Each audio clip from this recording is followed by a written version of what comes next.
Sa série animée a bercé l'enfance de toute une génération dans les années 1970. Créateur de Chapi Chapeau, Italo Bettiol est décédé à l'âge de 96 ans, ce mercredi 28 décembre 2022. Le réalisateur italien est mort paisiblement à son domicile d'Aniane, Hérault, où il habitait avec son épouse Françoise depuis une vingtaine d'années. Une triste nouvelle qu'a annoncé Éric Valin, collaborateur historique et ami de la famille, dans un communiqué de presse relayé par la société Magic. Une disparition qui risque de bouleverser les plus nostalgiques. Et pour cause. Avec son petit garçon bleu et sa petite fille rose, coiffée de chapeaux géants, Italo Bettiol a révolutionné le milieu de l'animation. À travers 60 épisodes de 5 minutes, diffusés aux 4 coins du monde dès 1974, il a fait voyager les téléspectateurs dans un univers enchanté peuplé de cubes magiques. Outre Chapi Chapeau, Italo Bettiol a également imaginé les aventures de Pépin la Bulle, diffusées pour la première fois à la fin des années 1960.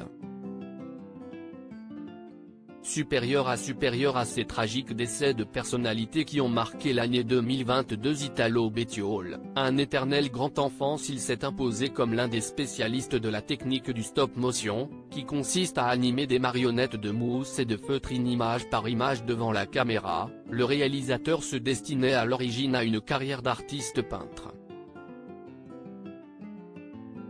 Diplômé des Beaux-Arts de Milan, il a décidé de quitter son pays natal pour tenter sa chance en France en 1947. Finalement, il a mis à profit ses talents de dessinateur dans le cinéma d'animation. En 1968, Italo Bettiol a fondé la société Bellocapi avec l'aide Michel Karloff et Nicole Pichon, producteurs de nombreuses séquences de l'émission L'île aux enfants. Même à la retraite, Italo Bettiol n'a pu s'empêcher de bricoler des machines extraordinaires dans son atelier, situé près de Montpellier.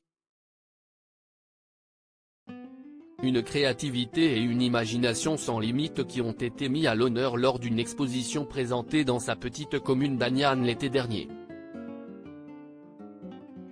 Il ne voulait surtout pas que cette exposition soit un hommage.